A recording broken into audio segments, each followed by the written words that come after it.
So hello everyone and welcome to the second hour of today's live content during the Water for Food Global Forum. My name is Montaha Hassan and I am an operations officer at the International Finance Corporation, which is a member of the World Bank Group. Throughout today's session, please feel free to put your questions in the Q&A box on the top right of your screen if you have questions for our panelists.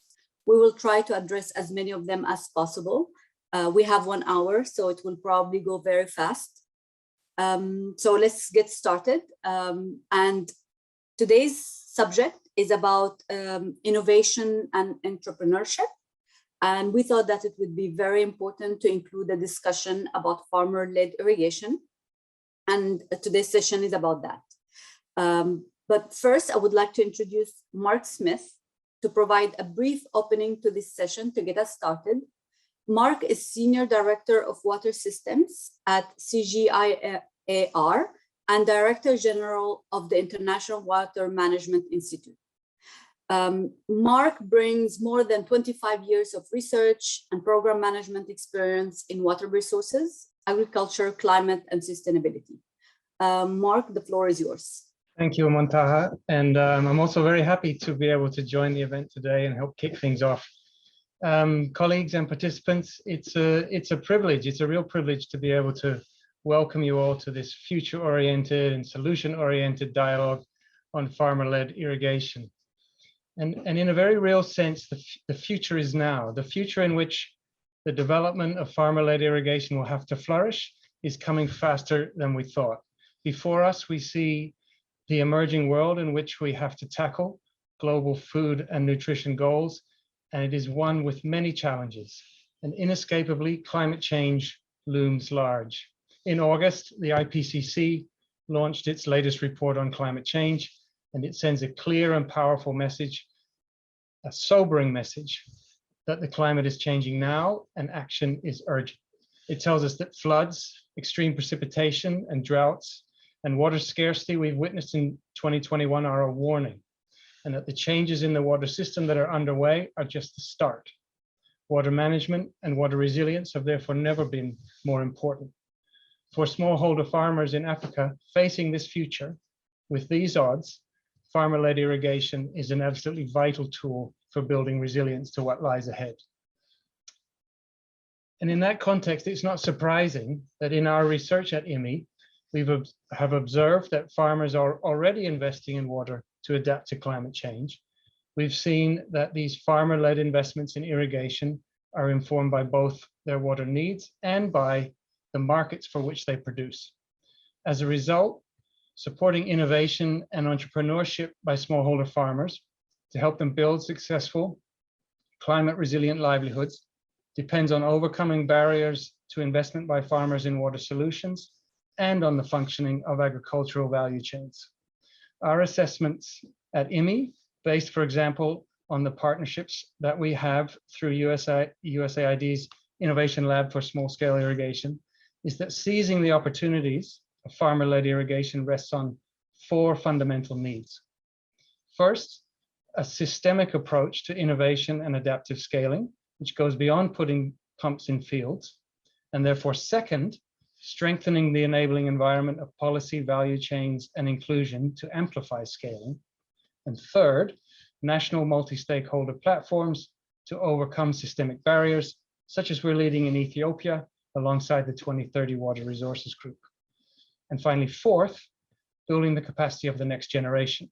And this we are doing with private and public sector partners by rolling out innovation scholarships, for example, to support young entrepreneurs and innovators. We see clear signals of success to build on. For example, in Ethiopia, we supported the Ethiopian government in policy changes to catalyze farmer-led irrigation in reducing taxation on irrigation hardware. With support from the TAT program of the African Development Bank, we have developed a tool for assessment of the enablers and the hinderers to guide pathways for scaling of irrigation. We've launched an online suitability mapping tool for solar irrigation, and we're now combining this with water accounting to quantify the boundaries of sustainability for irrigation scaling. With our private sector partner, PumpTech, we've been testing the bundling of solar pumping technology, and tailored financing in Ghana to reach those who normally can't afford this technology. And also in partnership with the private sector companies, our work together is resulting in new credit risk assessment tools that open access to financing to resource-poor clients and women in Ethiopia, Ghana, and also now soon in Mali. So to close with these few minutes of introduction, I want to emphasize that here at IMI, our business, it doesn't stop with research and generating knowledge. Our job is to work with partners to catalyze and drive change. As we do so, our view on farmer-led irrigation is clear. It brings critical opportunities. Farmer-led irrigation brings critical opportunities to empower smallholder farmers as innovators and entrepreneurs, able to adapt to climate change and create a food and nutrition secure future. Therefore, to all participants, your participation and collaboration in catalyzing change for farmer-led irrigation development is hugely valuable. And I wish everyone a productive session and dialogue that moves this joint endeavor forwards, because it really never has been more urgent. And I thank you. And back to you, Montaha. Many thanks, Mark, for those great remarks. So today's session brings together development experts in research, policy, and implementation to discuss how they envision farmer-led irrigation development in the future, in order for all of us to effectively contribute to global food and nutritional goals by 2030. But before we begin, and before I start asking them a few questions, I'd like to introduce our 5 panelists. Moffatt Ngugi is Supervisory Agriculture Development Officer at USAID. Moffatt has worked at USAID since 2010 to integrate climate-smart agriculture and natural resources management. He has a background in a range of science, assessment of physical land resources, and agroecology, with expertise in African agriculture transformation. His current role is to program sustainable intensification of agriculture production for improved food security, resilience, and nutrition. The second panelist is Pieter Waalewign, who is the global lead water in agriculture at the World Bank. He has 20 years of experience in the broad field of water in agriculture, including in irrigation engineering, service delivery, water security, and integrated watershed management interventions, community-driven development, and within the bank, he has contributed to program development, implementation, evaluation, analytical work in broad sustainable development investment programs in Africa, Southeastern Europe, and Central Asia. He leads the multidisciplinary Global Solutions Group on water in agriculture in the World Bank. Bancy Mati is a professor at Jomo Kenyatta University of Agriculture and Technology and chairperson of the Association of Irrigation Acceleration Platform in Kenya. Bancy is passionate about agriculture water management and has dedicated her life to this through capacity building, research, consultancy, development projects, knowledge sharing, and serving on various boards. She has published extensively over 170 publications and is active in promoting best practice for water management in Africa. Michelle Kurian is CEO of the Harvest Fund. Michelle currently serves as the executive director of the Harvest Fund, a Zambian social enterprise. It finances women's cooperatives with inputs and solar-powered technologies, including irrigation and cold storage, and aggregate and resells their cooperatives' produce. Prior to the Harvest Fund, Michelle has worked at the nexus of smallholder technology, including the TechnoServe AgTech demo centers in Zambia and Mozambique, Digital Green, and Gates Ventures. Belete Bantero is team lead of Power Access ACC programs for the Ethiopian Agricultural Transformation Agency. He has over 20 years experience in the agricultural development sector and specializes in implementing large-scale irrigation projects. These are our 5 panelists for today's session. And I will start with asking a few questions, and I will give the name of the panelists that can answer first, but please feel free to jump in, to add, to comment to your panelists or our colleagues' responses. So my first question, and I think I will start with you, Bancy. Do you think farmer-led irrigation that is being adopted is making an impact? How do you know? And what is working and what is not working based on your experience? I think, and I'm sure that at least in my country, Kenya, we have done the research, that farmer-led irrigation is what is growing faster than traditional scheme-based irrigation. This is guided by, you know, some recent work I've done, this Center for World Bank and for others, and as part of my research, visiting farmers, in particular, where these projects actually, I discovered this almost by accident, tracing the technology adoption, like drip irrigation, like solar powered irrigation. Then you find that there is a lot of unknown, they are not in the databases, because I've also gone through the databases held by our National Irrigation Board, by our government, county governments. I can give you a whole list of all the 47 counties and what they say about irrigation. The majority of what they have is traditional scheme-based irrigation, which have been there and even which are being developed. So the farmerland irrigation here in Kenya, we also include not necessarily individual, but small-scale irrigation in which the government or national irrigation board or also donors and others have had minimal, if any, input in their setting up and in their running. So because of a strong culture of what we call Harambee or Chama or groups, we do lots of things in groups. So you find what we call community-based group schemes. So community-based group schemes is you are teachers, 5 of you, contribute money from your salary, or you are farmers, contribute money from your coffee, and you command irrigation so that you can make more water. So the evidence is there, but there is a small catch. The farmerland irrigation is not captured in national databases on irrigation.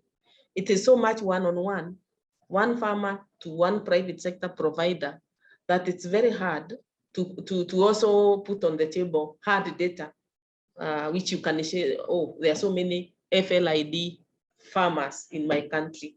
So that's it. Then the other thing is what is working and what is not working. Farmerland irrigation is very much a private sector push and pull. Private sector are who? People who sell irrigation equipment, drip lines, whatever. Mostly it's more vibrant where there is an issue like how to get water without having to divert rivers.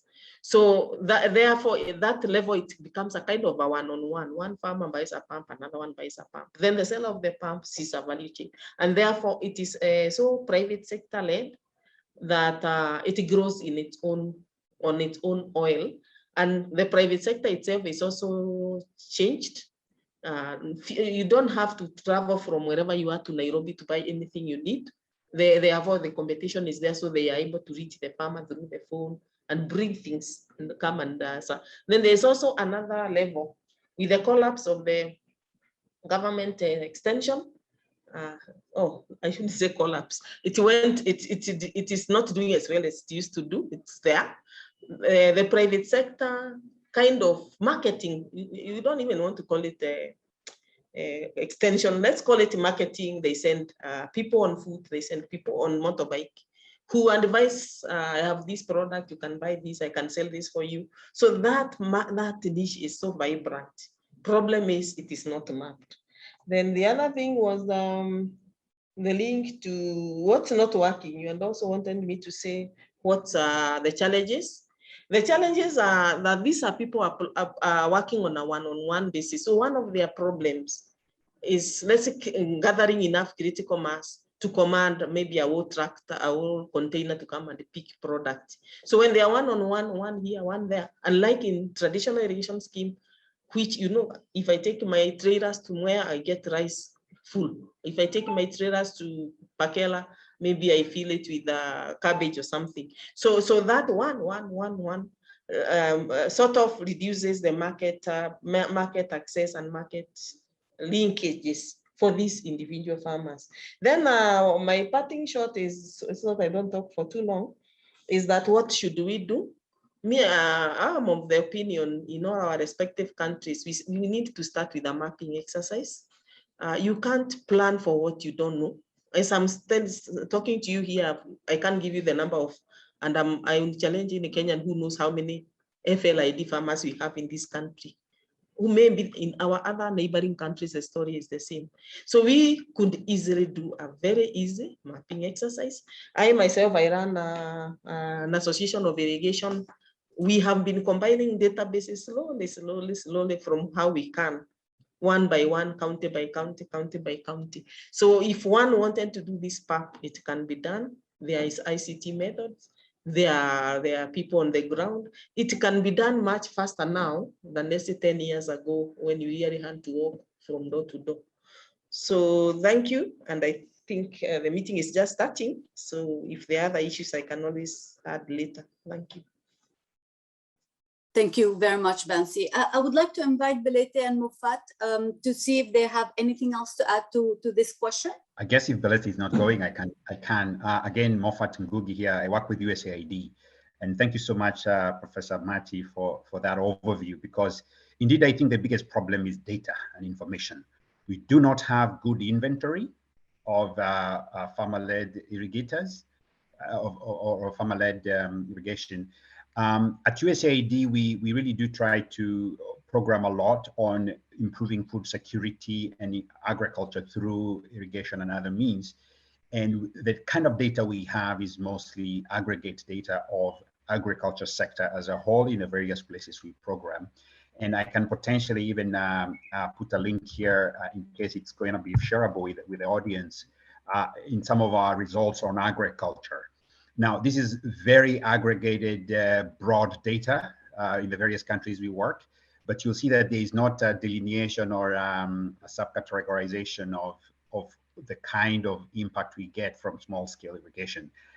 The history is that, of course, governments and most agricultural information has relied heavily on big government schemes, I think post-colonial in a lot of Africa, for instance. But we know and we see that there has been a growth in anecdotally with a lot of small-scale holders. The small-scale irrigation lab that USAID funds through Texas A&M has actually some information for Ethiopia and Ghana specifically. And that's one example where we do have some pieces of information in terms of extent, suitability, and some numbers. But more broadly, I think with government and larger regions, we really don't have good information. And so the inventory and what we know and the extent to which small-scale irrigation is having an impact, we don't have very good data. And yet, I think as we heard from Mark Smith, this is really a good way to go forward as we adapt to climate change and all the challenges we face with food security and nutrition. Over. Thank you very much, Moffatt. I'll move to the next question, and I'll give Belete the chance to answer subsequent questions, but just in consideration of time. So my next question is for Pieter and Michelle. If you look 10 years into the future, what does successful scaling of farmer-led irrigation look like to you? And can you describe the agriculture landscape? Who is farming, how, and what is being grown? How is the system resilient and sustainable? Pieter and Michelle, please go ahead. Thanks for the question, Montaha. And for me, when I look 10 years into the future and think about farmer-led irrigation, I think of a very different situation than we are in today. I think about irrigation led by the smallest of small-scale farmers in dry, arid,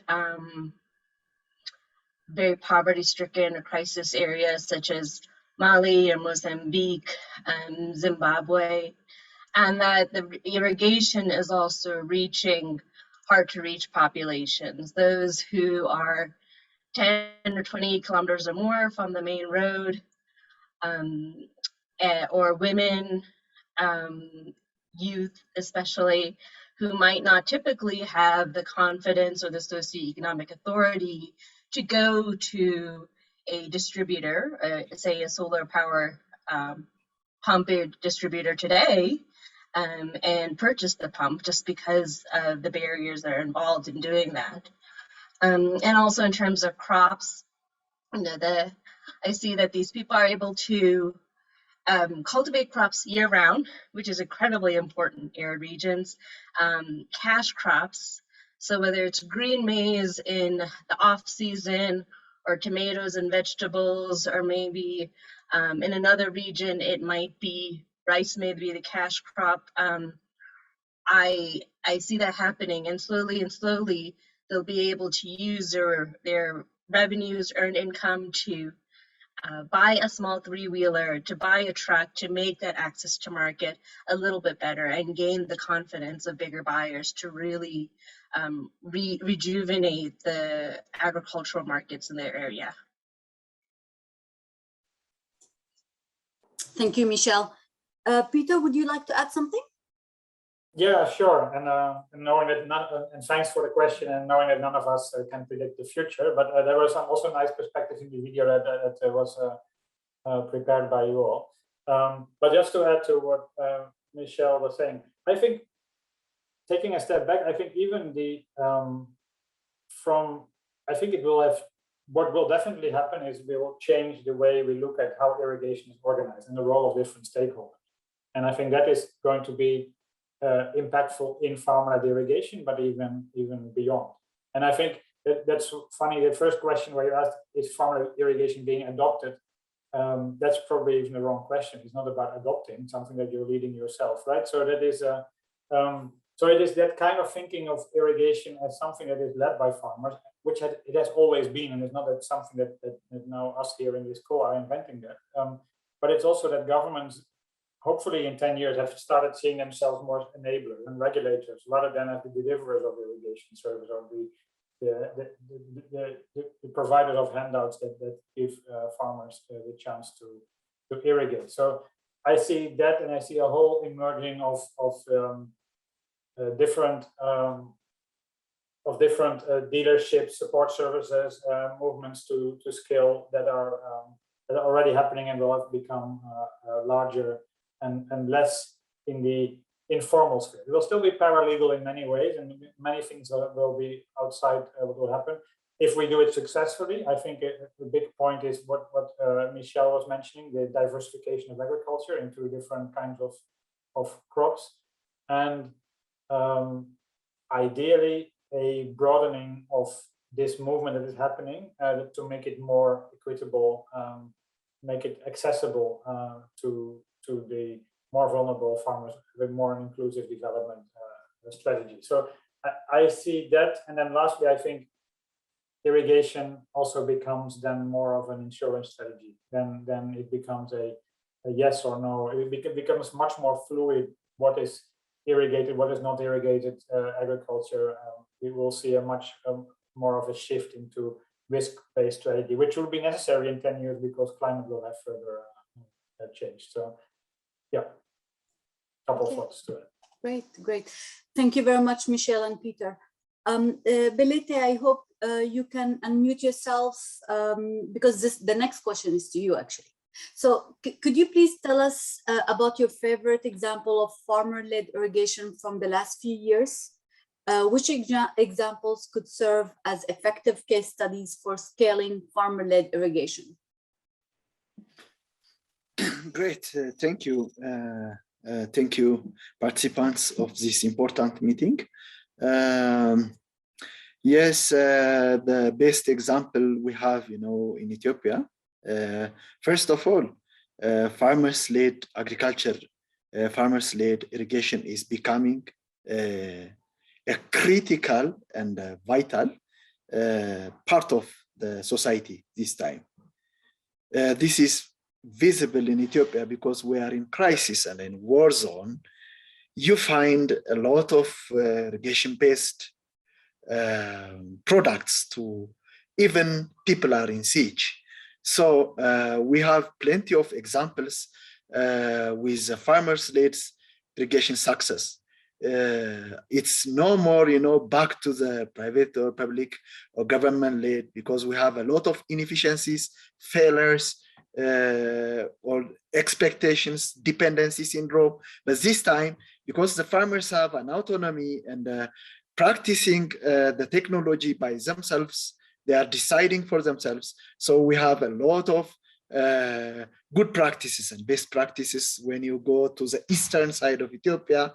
From, in a long stretch of land, you will find a lot of activities by farmers themselves, driven by the market opportunities of this urbanization, industrialization, population growth. There is high demand for products of horticulture, stimulants, and also, for example, banana. A lot of banana you will find in Ethiopia. So in the southern part of Ethiopia, when you go from Addis through Zowai up to Arba Minch, you cross up to 500 kilometers, you will see a lot of agriculture, irrigation-based activities. So we have seen a lot of progress, and the farmers are, this time, because they are getting income from their products, and also, there is also some progress in forage crops because they are fattening oxen and dairy production. There is a huge market for the oxen. It's very expensive this time in Ethiopia. Then they are just following the irrigation forage crops they are growing. In the Amhara region also, we are seeing in Bahar Dar and other parts of Ethiopia, farmers are, expanding the irrigation activities.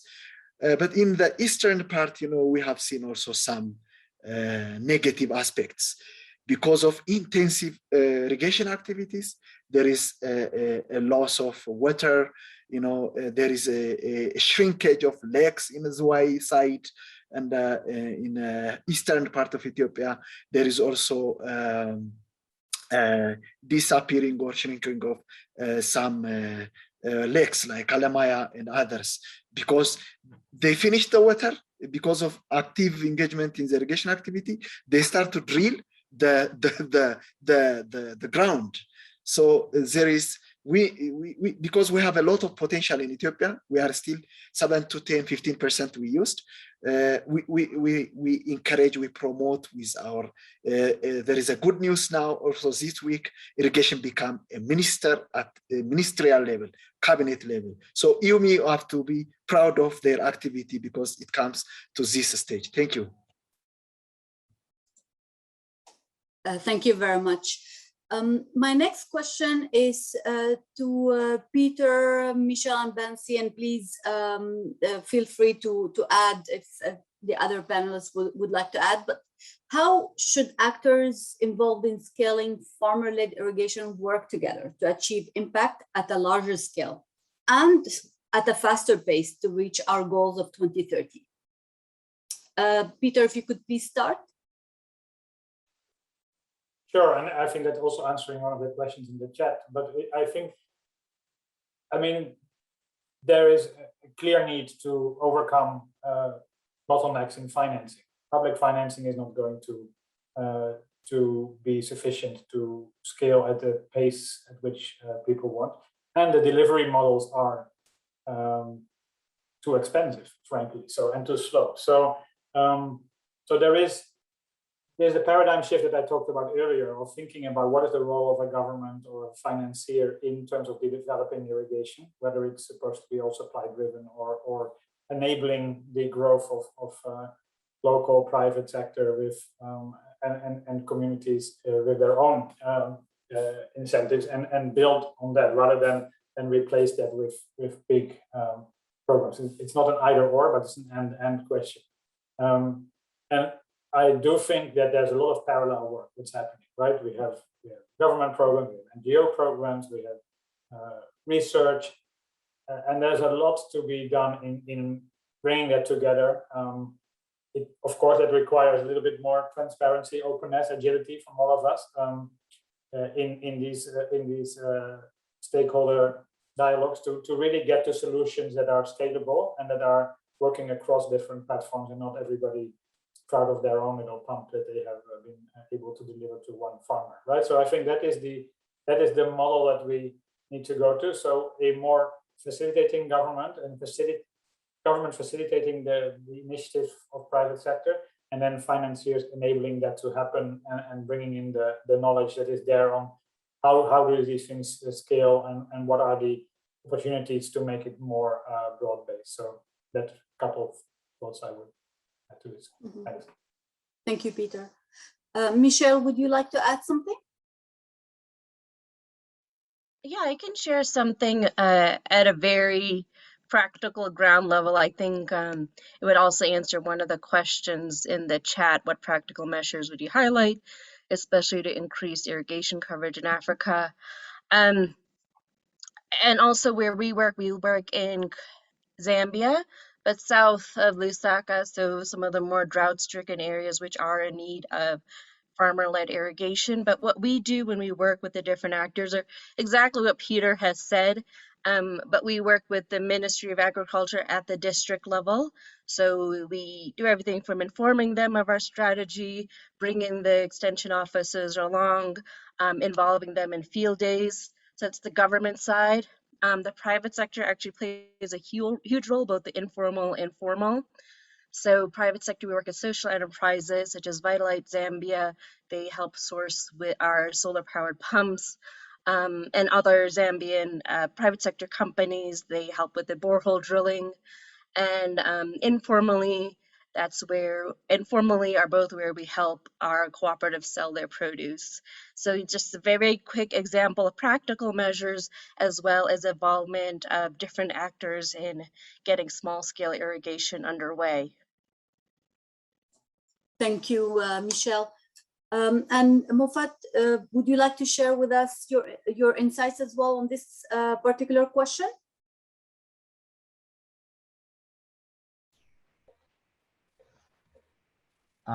What's the question again? So how should actors involved in scaling farmer-led irrigation work together to achieve impact at a larger scale and at a faster pace? Yeah, I think I would reemphasize the financing question as a big thing that's a deficit. But I think certainly policy environment, where whether it's government or regional bodies can actually have discussions about quantifying the resource, characterizing what the environmental flows ought to be, and therefore how much ought to be tapped maybe to go into supporting agriculture. Those are big discussions, I think, that happens at the larger policy scale. But I think the financing and ability, enabling smallholder folks to be able to purchase equipment, simple equipment, and lifting and tapping and distributing water is probably the single biggest issue, really. Over. Thank you very much, Moffatt. My next question, I think anybody can answer this one. Please feel free to jump in. So many have been cautious about farmer-led irrigation expansion because it may negatively affect water and natural resources. How can we prevent this? What other risks around farmer-led irrigation should we be paying attention to?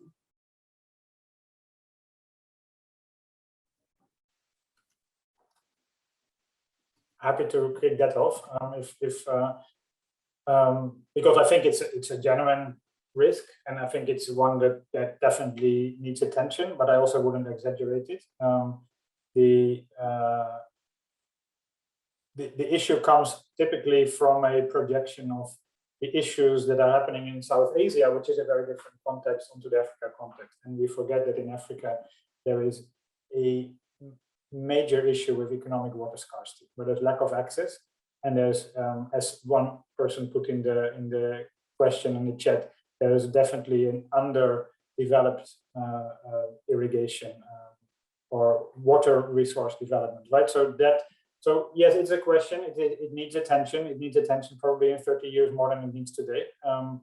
And we shouldn't close our eyes to it. But I think there is much bigger problems, which is about climate resilience of farming, the poverty impacts of that, that really have pushed us to support this and accelerate farmer-led irrigation while thinking about the possible negative impacts, and not as a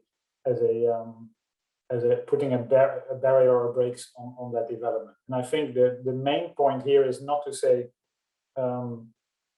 what the role is of like a financier or a government, is really to make sure that the development that is already happening is more broad-based and supports a wider set of farmers, and not only those who can afford to pioneer, probably the elite farmers. And so that is, I think, the real question here, to make it accessible to all, overcoming inequality gaps, and so, you know, have more inclusive models also on gender and the like, right? So I think that is in terms of solutions, I think a lot of that is about self-targeting, and using technology that actually helps. The governance of groundwater is very difficult. We need to build on social structures to do the groundwater governance. And there's plenty of thinking and thoughts around that. Also in the FLIT guide that was developed with many of you in the last year. So I think, you know, there's a lot of awareness of the issue, but I think it shouldn't stifle us in moving forward. Okay. May I continue? Okay. Monta, may I continue? Yes, please go ahead. And then I think Moffatt has his hand up as well. Right. Yeah. Okay. So I just started earlier.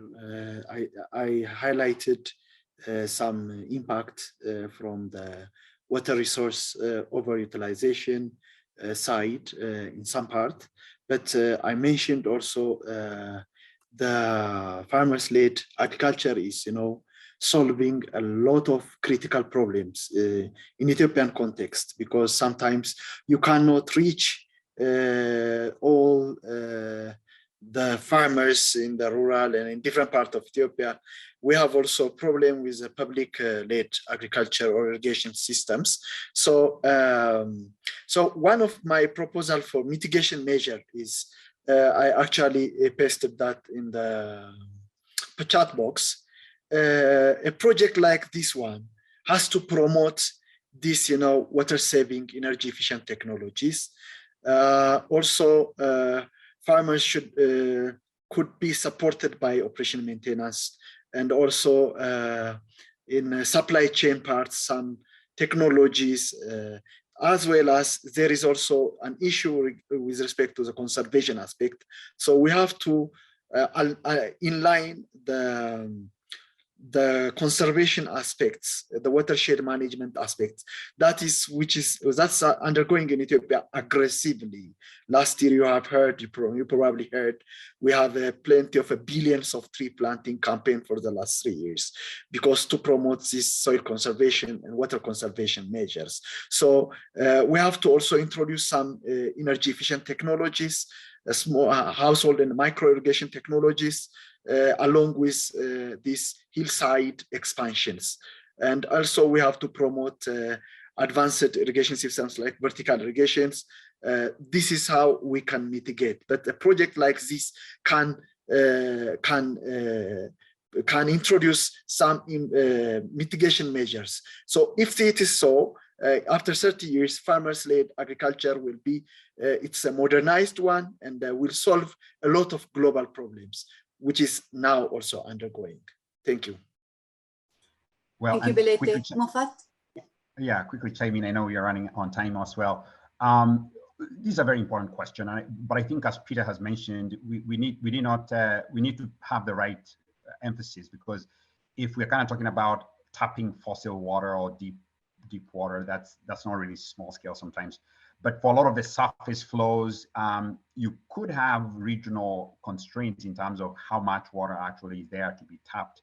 And I think an example from our small-scale irrigation lab is what they've done on mapping sort of the integrated decision support tools that they have with modeling to really inventory how much water flows in a year, in a season, how much is likely to flow away, how much should be could be captured, sustainably and so on.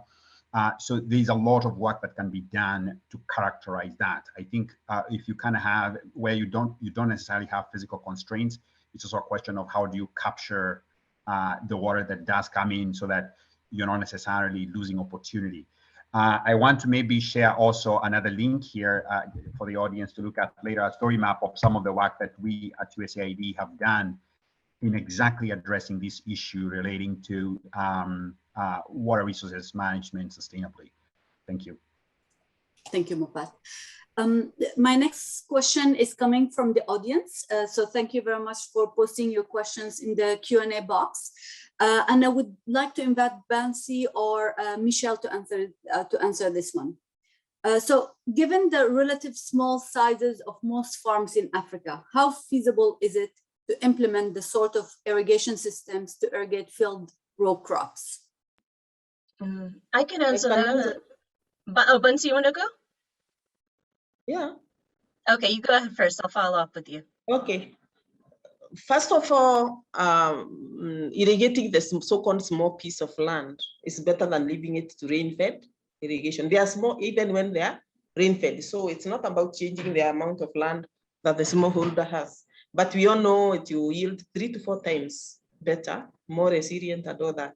So then another thing is that at least in Kenya, the FLID grew on its own wings. So we are going to support something that started slowly. Somebody retired and bought a pump, some people got together and started something together. And I think it's the same story all over, because here this is about farmer-led irrigation. The farmer led it. So what can the rest of us do to make it grow to something bigger? So one of the things, 2 things I wanted to mention. One is here in Kenya, what we have, and we have even pushed it up to policy level, is something we call irrigation platforms. They are actually mentioned in the new irrigation policy, that because we can tell where the traditional irrigation schemes are, they were done through government funding. They are nicely mapped at everything, but we are a bit lost about who else is doing irrigation on individual basis, on small group basis, on own initiative with private sector. So by having county level and then national level innovation platforms, we can capture these people together. The idea, I think, has been proven long ago that the irrigation will not necessarily have to go to the large scale, thousands of acres scale. That can go on, but this other one, they will go hand in hand. It's not a matter of FLID replacing whoever else wants to do 1,000, 10,000 hectare irrigation infrastructure. It is additional to, just like we normally have in our African countries, small shops we call kiosks, and in the big cities we have supermarkets, but it is actually the kiosks which serve the most people. So the same thing with our FLID, it is small, the farmers are small, they are upgrading from rain-fed to irrigated to improve productivity per unit area. So if we look at the productivity per unit area, productivity of food, then we wouldn't care too much whether the farms are even have an acre or quarter acre. So that's how I would put it as way forward in terms of grouping them together and in them being relevant, small as they are. Thank you very much, Bancy. Michelle? Sure. Yeah, I saw this question and I just thought, oh yes, it's very feasible to implement the sort of irrigation systems to irrigate field row crops. However, I don't know who generated the question, but I have to say you cannot imagine the large multi-hectare, multi-acre farms that are irrigated in Nebraska, where this, right outside Lincoln, where this wonderful panel is being hosted. So for example, I know a lot of farmer-led irrigation these days is going towards solar. And actually the solar pumps, even if they lift water from a very deep depth, like 30 meters or shallow depth, such as Future Pump's pump, which is 6 to 10 meters, because the limitations of the pump, you can only irrigate 2 limas, or half a hectare or less. And that is quite reasonable for a small scale farmer who has about 2 hectares anyway. And then you just split that land into rows, whether you're doing off-season green maize or you're doing tomatoes or cabbages or something.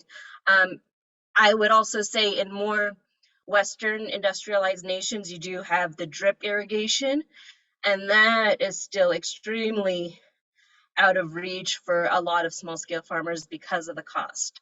However, in some areas, it might be a little bit more reasonable, such as in India, Southeast Asia, or even Kenya. But I know for the majority of African nations, proper drip irrigation or sprinkler systems are just not there.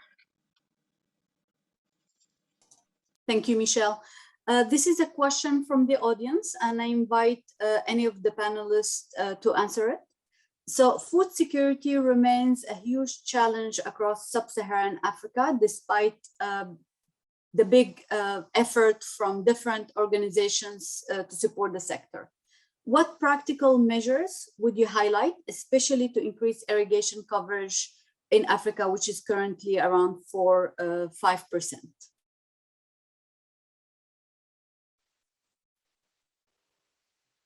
I like how you changed the question from big talk to big effort. I think the question was big talk, and I think that's a fair question. No? I mean, we have these nice panels, and what are we doing about it? So, and there is a lot that needs to be done, and I think I tried to answer it before. I mean, financing is coming up. It takes time to catalyze and scale because we are all, I think, everybody is learning models from other sectors, right? From the lighting and the electricity sector, from the water supply, small pump sector. In what are models that actually, and we know them by now, but we now have to bring them at scale and work along with governments and NGOs in making those happen. And models is not technologies. I mean, it's not about pushing solar, for sure not. I think the model is about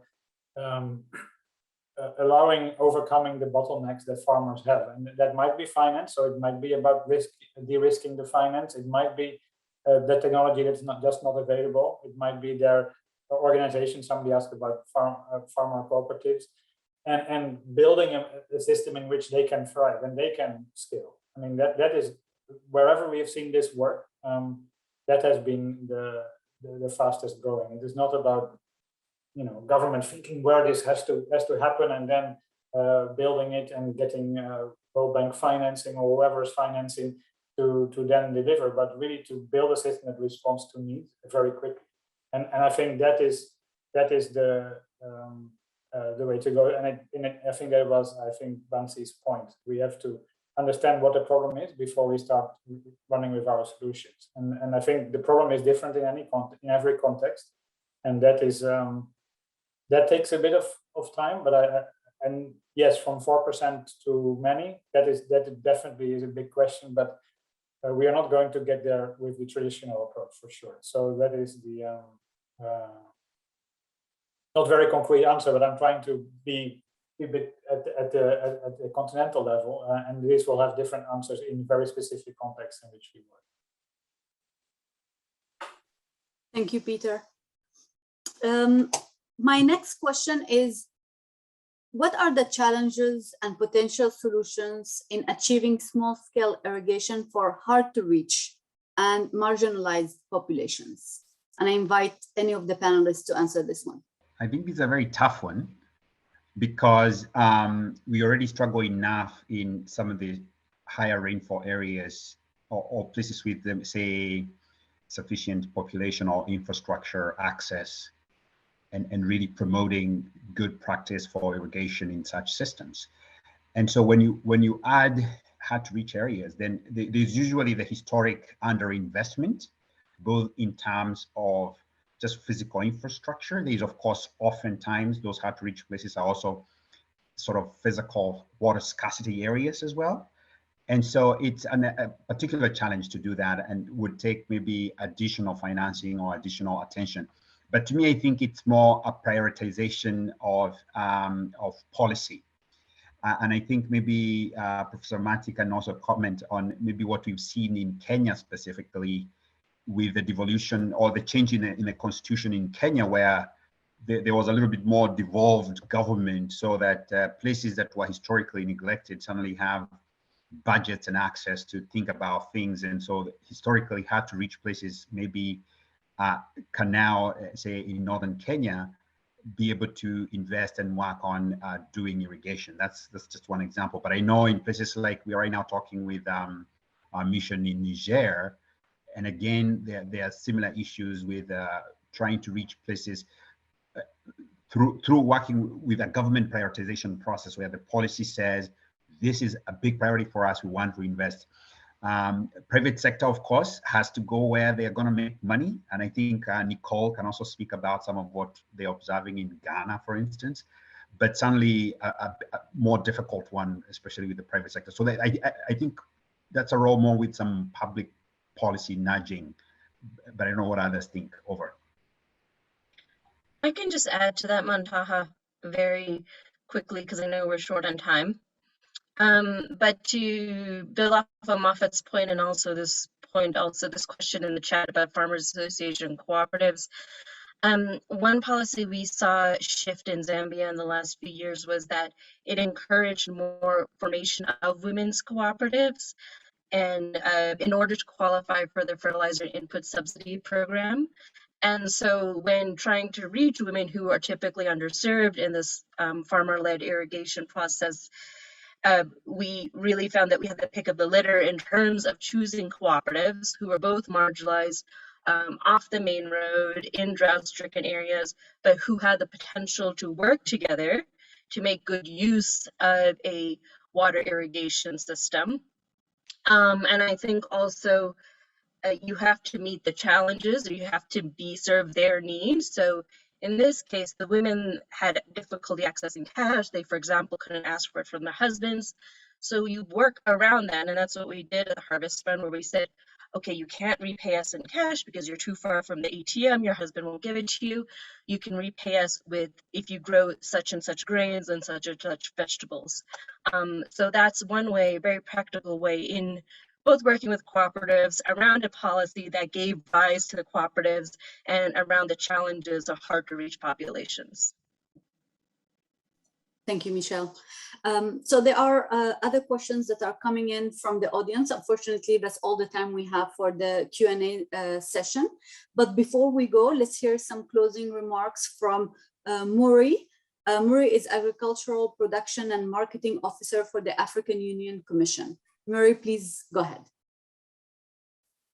Thank you very much, Montaha.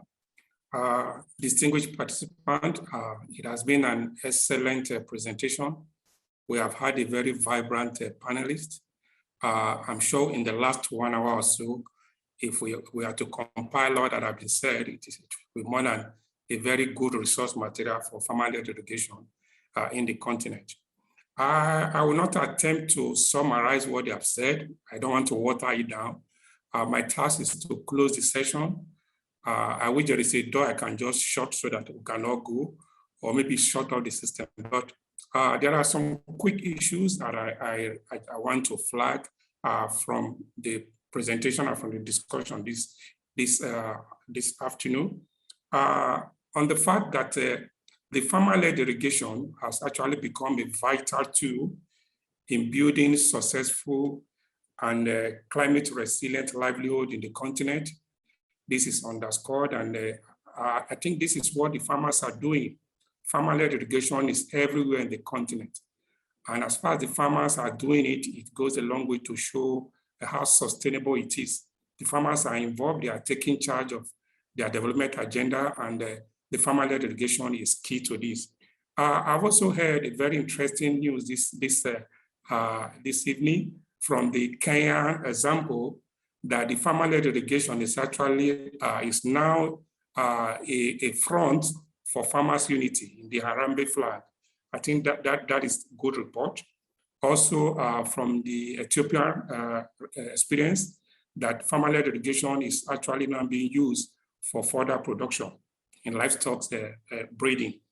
These are good indicators, and I think the future is very bright for farmer-led irrigation, and the panelists have really stressed this. The issue of underestimation data, I think that one is key. I actually believe that what is being reported is lower than what is practiced. The farmer-led irrigation is very deep in the continent. In terms of the inclusive nature, yes, it cuts across social and economic scale. Women, youth, they are all involved, and it is something good.